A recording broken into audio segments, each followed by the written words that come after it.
Alright, imekuwa ni mojawapo ya big stories ambazo zina trend sasa hivi barani Afrika, na hii ni kuhusiana na mwanamuziki Asake all the way kutokea Nigeria, ambaye ameweza kuzishika headlines zote mara baada ya kuweza kumsurprise mama yake na kuweza kumnunulia gari aina ya G-Wagon G63 Noma.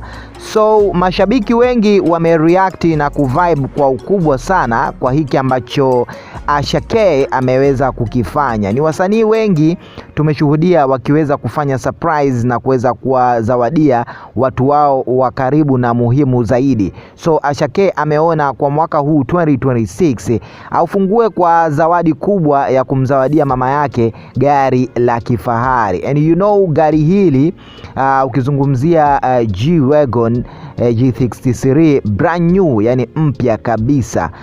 Hii gharama yake kwa watafiti wa mambo na ukifuatilia katika websites mbalimbali za uuzaji wa magari, gharama yake inasimama ama ina range katika bei ya shilingi za Kitanzania milioni 500 mpaka 700.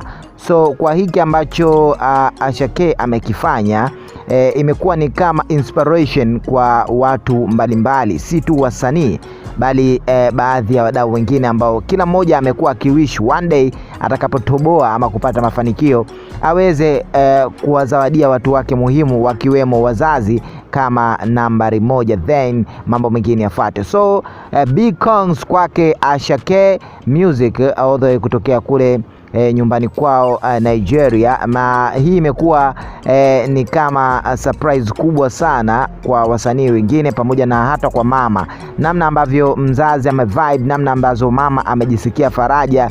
Hii ni sehemu ya baraka na mafanikio zaidi. Unajua wazazi siku zote wamekuwa ni wa kuwabariki na kuwatakia mema watoto wao. So kwa hiki ambacho Asake amekifanya ni njia ambayo ni sahihi kabisa na ni wajibu kwa sisi kama vijana pale ambapo tunapata riziki kuweza kugawana na wazazi. So mimi na furahi zaidi kwa hiki ambacho Asake amekifanya. Sijajua wewe una comment zipi katika hili, tuambie hapo chini kwenye comment section, tuandikie. Lakini pia usisahau kujiunga nasi hapa kila siku Tanza Live TV kwa habari za burudani pamoja na za taifa na za kimataifa. Mimi niseme tu have a good day till the next time. Ciao.